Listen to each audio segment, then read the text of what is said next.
मौला मौला अली अली। औज़ुबिल्लाहि मिनश्शैतानिर्रजीम, बिस्मिल्लाहिर्रहमानिर्रहीम। आमतौर पे एक सवाल किया जाता है जो कि बुनियादी तौर पर बड़ा ही मेन सवाल है, और अगर कहा जाए कि लाखों डॉलर का सवाल है जैसे कहा जाता है तो ये गलत ना होगा।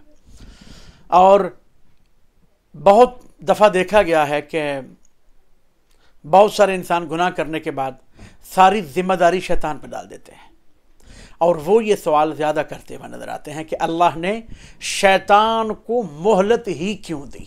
ये सवाल किया जाता है। इसके कई सारे जवाबात होंगे, कई सारी वजूहात होगी। एक वजह मैं जिक्र करना चाहता हूँ। पहली वजह तो ये, खुदा आदिल है और वो ही सही करता है, वो हकीम है, वो ही सही सोचता है, वो ही सही करता है। हमारी अक्ल नाकिस है।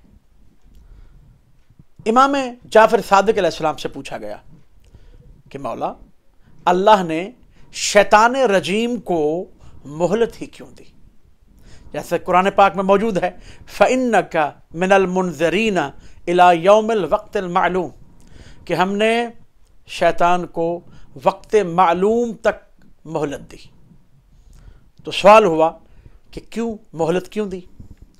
तो इमाम जाफर सादिक अलैहिस्सलाम फरमाते हैं कि चूँकि इससे पहले शैतान खुदावंद आलम की बारगाह में सिर्फ 4000 साल तक 2 रकत नमाज सजदा शुक्र बजा लाता रहा।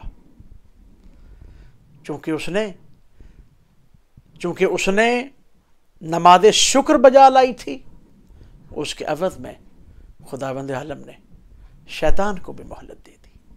इससे एक ये भी दर्स मिलता है कि जब उसका शुक्र बजा लाया जाता है, कोई भी बजा लाने वाला हो, वो उसे उसका अजर देता है।